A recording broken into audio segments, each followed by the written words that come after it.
อยเฮ็ดเวียกในมหาวิทยาลัยในเรื่องราวที่จะไปเกี่ยวพันกับสังคมได้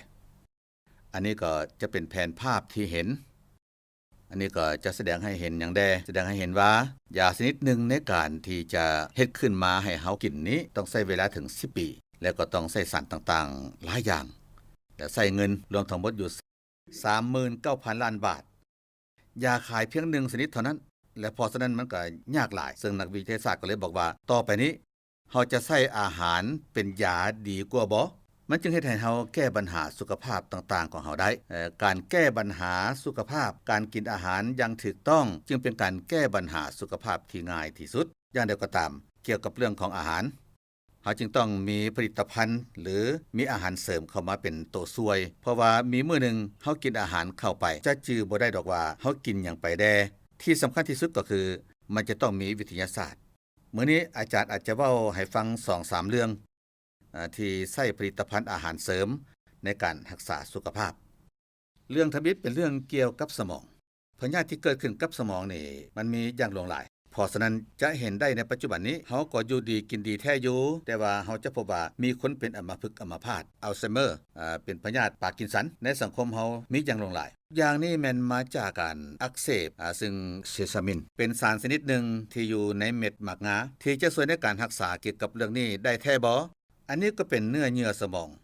ถ้าเมื่อใดก็ตามที่มีการอุดตันเส้นเลือดในสมองมันก็จะเกิดลักษณะของการขาดเลือดหรือเส้นเลือดแตกในสมองจากอุบัติเหตุซึ่งพวกเขาก็จะเห็นได้ว่าเด็กน้อยผู้ชายนี้ชื่อน้อง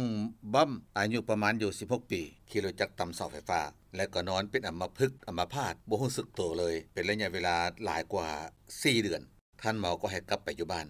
แล้วก็บ่รู้เมื่อใดจะฟื้นจึงเอาเอมโบลานี้ไปให้กินก็กลับมาเป็นแบบนี้อันนี้นี่เป็นคนๆเดียวกันเด้อจากคนนี้มาเป็นคนนี้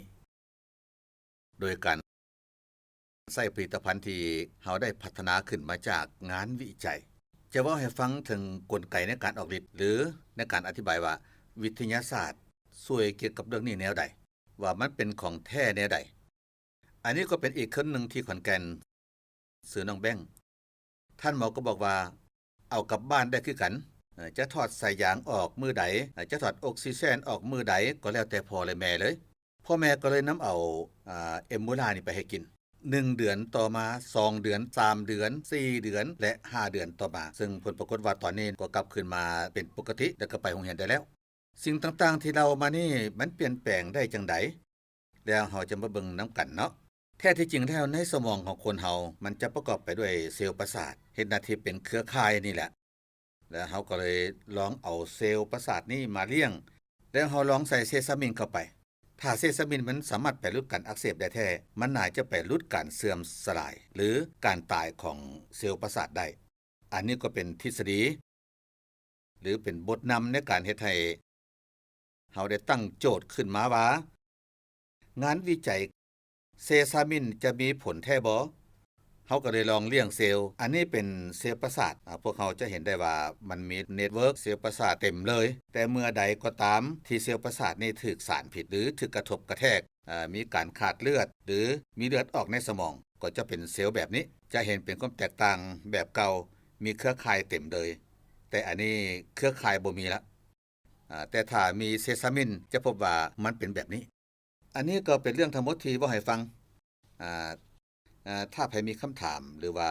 มีหยังบ่เข้าใจก็ถามมาได้เลยเด้อหรืออยากถามอาจารย์เรื่องต่างๆเป็นแนวใดแดเนาะเฮาจะพัฒนาผลิตภัณฑ์อีกตัวหนึ่งเอมมูราจะมีเม็ดหมักงาหำข้าวกำมีแป้งข้าวเฮายังจะมีสารสกัดจากบิวเบอรี่ก็จะช่วยให้การไหลเวียนของเลือดที่ดวงตาเฮานี่มีหลายขึ้นเมื่อมีการไหลเวียนของเลือดหลายขึ้น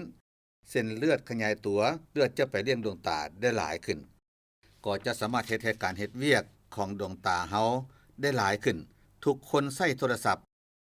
ใช้ iPad คอมพิวเตอร์แม่นละถูกต้องอันนี้ก็จะมีเซซามินแล้วก็จะมีบิวเบอรี่แล้วก็จะมีบิวเบอรี่เอ็กซ์แทรคอยู่นำ